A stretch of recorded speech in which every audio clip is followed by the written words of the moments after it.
Mike and those guys, oh, thank you, Vic. You got our double box going. That's great.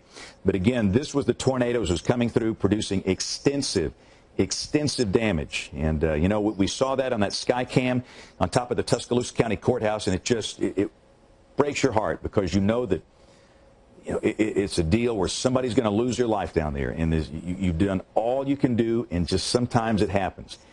But again, that is an amazing scene, just incredible. I moved to Tuscaloosa when I was in the 4th grade, and before that lived in Greenville. And let me tell you what, I've lived through a lot of these things in Tuscaloosa. I often joke it's the tornado capital of the world.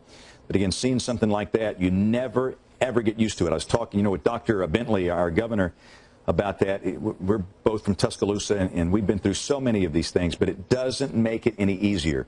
And again, the damage is extensive in places like Fultondale and places like Pleasant Grove, and obviously in Tuscaloosa, in Jasper around Argo, the community of Argo, up in Hackleburg, Cullman.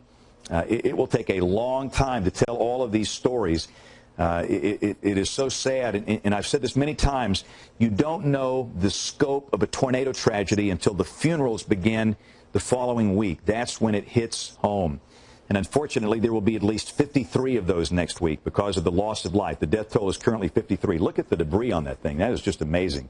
And again, you're watching a very strong tornado signature on radar. It's about to cross around the Lake Mitchell Dam on the Coosa River. This thing has come on east of Interstate 65, crossing over into Coosa. Boy, that thing's tight.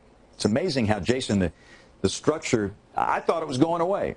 But on a day like today, they're not going away. Well, you know, supercells, they go through those cycles. They occlude and then they wrap back up. And a lot of times when we talk about one single supercell that has made the track, like the one that went from northeast Mississippi or northeast Mississippi through Tuscaloosa, Birmingham, Ohatchee, through Piedmont. And by the way, I'm getting some Twitter reports and unconfirmed information that there have been some serious problems up around Ohatchee, too. So if someone in the newsroom wants to get in touch with Calhoun County EMA, I know we've already been doing that, but to get a little official information about what's happened up around Ohatchee, there's some things coming in on Twitter that are very concerning about maybe some loss of life in that part of Calhoun County, too. But these supercells, as I was saying, they will occlude, or the actual circulation will wrap up.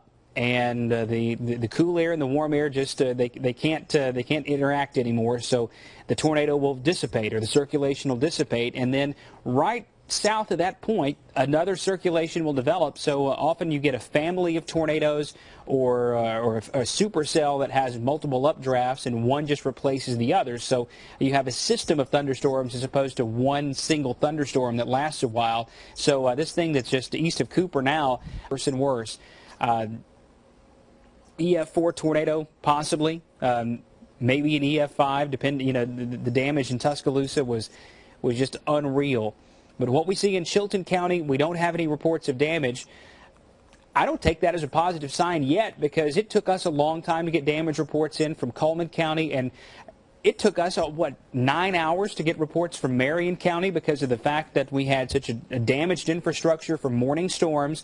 That didn't allow any communication whatsoever. The NOAA weather radio tower was down for a long time up in northwest Alabama, and we just had a worst-case scenario today.